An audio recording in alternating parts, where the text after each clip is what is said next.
Осталось чуть больше недели до конца 5-го сезона, но ждать Везнана в обычном разломе для ВОЗ я не хочу. И, возможно, люди тоже. На мое удивление, в чатах активных КРБ-креаторов стали чаще спрашивать о покупке пасса из России. То есть, потихоньку спрос растет, несмотря на эти большие ценники. И в какой-то мере этот спрос оправдан, ведь Везнан — это не слабая карта, которая в умелых руках творит чудеса. Везнан — легендарный сезонный герой, доступный на данный момент в баннерах Season Rift или на платиновом пропуске 5-го сезона. Я им играл весь этот сезон на арене, и мне есть что сказать. Перейдем к его характеристикам. Это герой дальнего типа, то есть у него уже есть преимущество над летающими юнитами. Проблема, которая постепенно фиксится их скиллсетом, но все еще остается, неповоротливость. То есть драконами банально неудобно управлять. Из-за их уникальной механики полета они теряют мобильность и урон. Из них выделяется только Феникс, ему и циферки больше нарисовали, да и яйцо не умеет телепортироваться. И когда выходит легендарка не дракон, я каждый раз радуюсь.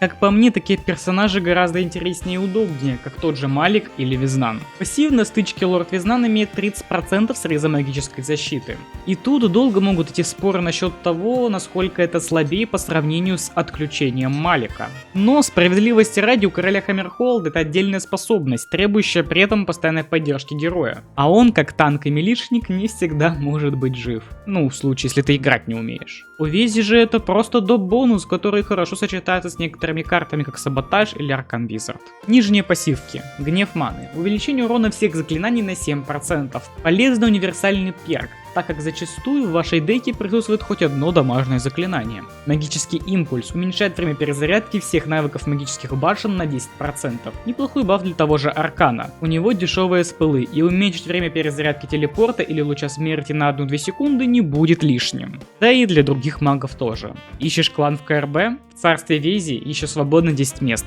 Подписывайся на мой телеграм-канал или дискорд сервер, чтобы получить пароль и присоединиться к моим владениям. Способности. Искажение пространства — это телепорт, что уже большой плюс. Мобильность никогда не повредит, но также она нужна и для отыгрыша некоторых способностей Везнана. Помимо этого, данная способность встраивает в твоего героя спелл. Эта ситуация напоминает встроенные в скиллсет Алерии шипы или Девшред у Малика. При этом телепорт Везнана, подобно предыдущим примерам, сильнее оригинального. Его дистанция отброса составляет 2,3 единицы, тем временем как у Везнана на 0,7 больше. А также она растет с прокачкой. На 10 уровне разница составляет целую единицу.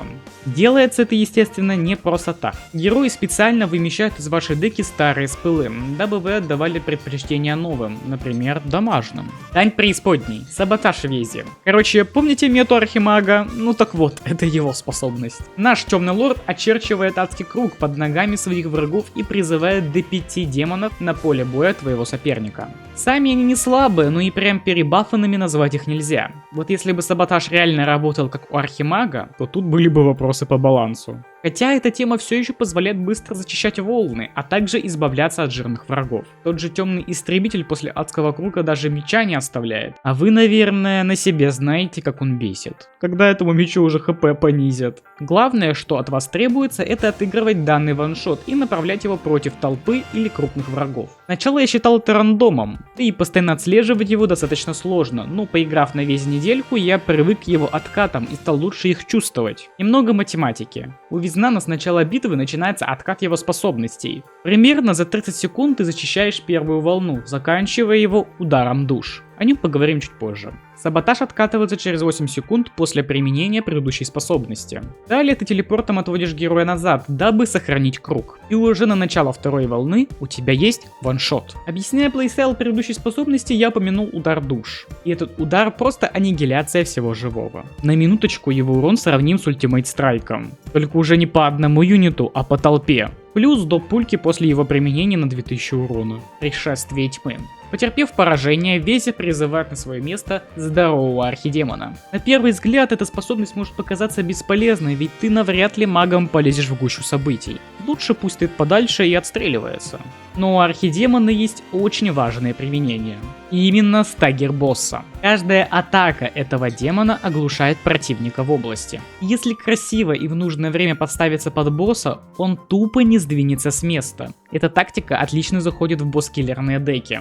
Стоит он ровно столько же времени, сколько составляет время возрождения Везнана. Плюс все его прочие скиллы перезаряжаются, пока герой в откате. Но будьте внимательны, это не всегда получается делать с первого раза. Например, дабы застагерить Гарри, перед этим его нужно застанить чем-то другим, скорее всего с пылом. А то иначе он съест демона и пройдет дальше. Везнан достаточно универсальный герой, но лучше всего с ним сочетаются магии из-за нижней пассивки и среза брони. Также он очень хорош на Форсекине, самой пока что ненавистной арене. Его массовый ваншот, который после себя не оставляет даже меча истребителя, и дикий урон с удара душ позволяет с комфортом играться на данной локации. Если вам есть что добавить, смело пишите свои комментарии, я все читаю. Перед концом упомяну своих бустеров, спасибо моим спонсорам за поддержку моего канала. Помимо этого, перед повышением цен на Boosty идут скидки до 34%. Не упусти свой шанс получить множество контента вперед за более низкую цену. Плюсом для нынешних приобретателей подписки сохраняются архивные цены. Заходи сюда почаще, мы ждем вас. И до скорого.